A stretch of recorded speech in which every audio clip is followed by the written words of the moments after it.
it is dishonest to characterize all of the efforts to accommodate cultural practices and say, still, we have not been heard. That was what the past 11 years was about. It is dishonest to say that scientific activity somehow offends Hawaiian sensibility, culture, or religion. It is dishonest to say no and deny a future for the next Heather Koluna. It's just simply dishonest. Speak.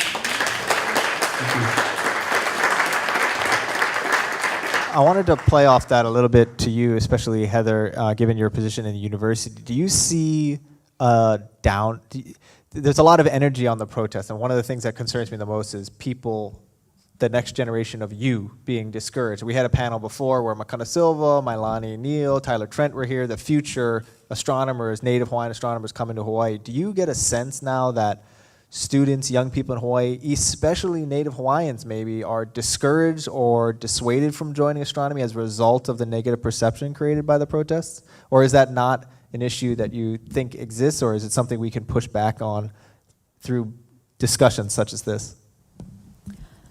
It's definitely an issue. Some of our students, this is something that happened when the contested case we're hearing. So before I was a professor at the university, dropped out of the program because their families were unhappy with them majoring in astronomy. I have colleagues that have their bachelors from UH Hilo whose families were super upset about them pursuing a degree in astronomy. And so, yeah, it's definitely an issue. You look at Mailani Neal, her just coming out vocally in support of the project, even while in high school, and getting physical threats from a grown adult because of her perspectives.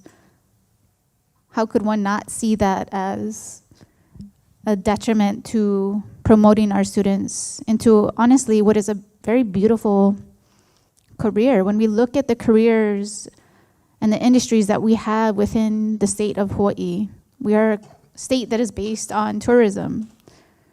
How many high-tech jobs, how many jobs that really take our keiki and push them to their limits, take their minds and sharpen them in that way, are available within this state? Too few. And then we have astronomy here as an opportunity for us to encourage our keiki to shoot for something more than themselves. And yes, it is a problem. It's a problem not just in that they're getting bullied, not just that they're afraid to speak out in support of a project. I mean, even students that are not Native Hawaiian that are in our program, how do they fit into this story? We're trying to teach them how to become astronomers in a community where astronomy was once valued. And so now they have to figure out how do they fit into this community. And so, it's hard. There's conversations on both sides. There's Hawaiian students that are trying to come through the program, and there's others that are not aware of the sensitivities around the issue. And so even for Hawaiian students that are just trying to navigate forward, it's a complicated issue.